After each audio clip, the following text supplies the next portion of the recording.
So one of the things, or the servant speaker concepts that is seen in The Blind Side is excessive ego.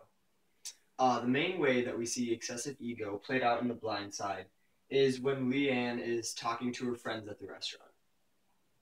When they're at lunch, they're constantly talking about themselves, and if they are talking about other people, they're constantly gossiping or saying bad things about them. They believe that because they are wealthy and have a lot of money, that they are better than other people. Their lack of consideration towards other people other than themselves just shows how much ego and excessive ego that they actually have, and that they are very self-centered people. At one point, one of the ladies asks Leanne if she is nervous to have a large black boy under the same roof as her daughter. She doesn't even know Michael at all, but she's just assuming things based on stereotypes. These women are clearly arrogant and only care about themselves. One thing that I thought was interesting, though, however, was that Leanne was probably just like them before she met Michael. But when she met Michael, she starts to change in a positive way.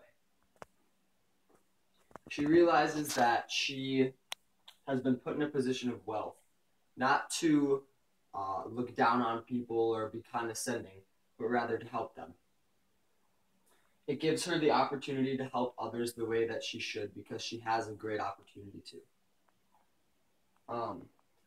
Because she realizes this, she changes the way she thinks and acts and lives her life.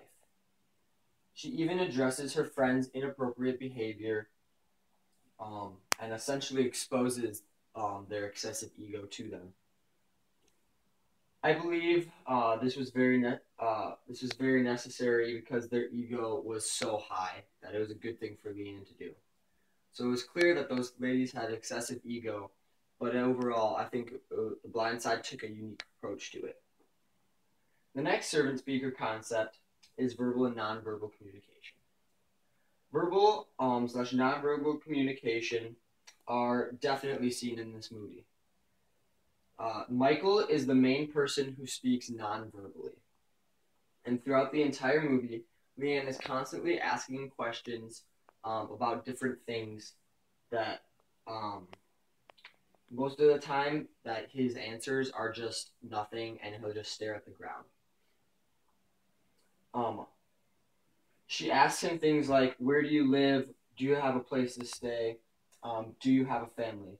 And most of the time, he just sits there quietly and stares at the ground, giving the clear answer that no is the answer to those. You can tell a lot about Michael by the way he responds verbally or non-verbally.